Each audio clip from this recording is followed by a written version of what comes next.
ایک بات ہمیشہ زندگی میں یاد رکھنا کہ اللہ کے علاوہ کوئی بھی نہیں جو تمہیں عطا کر سکتا، اور اللہ کے سوا کوئی بھی نہیں جو عبادت کے لائق ہو۔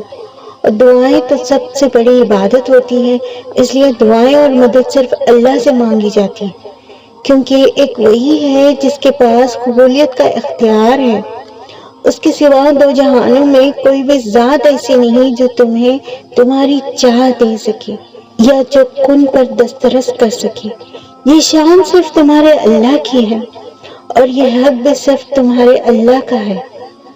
اسی سے مانگا جائے جو بھی مانگا جائے۔ انسان تو خود اللہ کا محتاج ہے، پھر چاہے وہ کوئی بھی انسان ہو، کتنا ہی نیک یا طاقتور انسان ہو، لیکن وہ کبھی بھی وہ نہیں کر سکتا جو اللہ کر سکتے۔ وہ کبھی بھی تمہیں وہ نہیں دے سکتا جو تمہیں اللہ دے سکتے ہیں۔ انسان نہ تم سے کچھ چھین سکتا ہے اور نہ ہی تمہیں کچھ دے سکتا ہے۔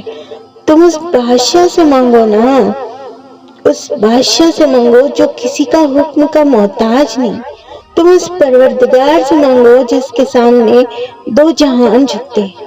جب تم اس رب سے ڈائریکٹ میٹنگ کر سکتے ہو تو پھر کیوں کسی کو اس میں شامل کرنا، یا کسی سے کیوں کہنا کہ تم میرے لیے اللہ کو مناؤ؟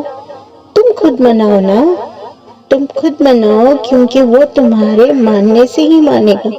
اور اگر اللہ یہ چاہتا ہے کہ تم اس کے بندوں سے مانگو یا اس کے بندوں کے ذریعے مانگو، تو اللہ قرآن میں کبھی یہ نہیں فرماتا تم اللہ کے سوا کسی کو نہ پکارو، کیونکہ کوئی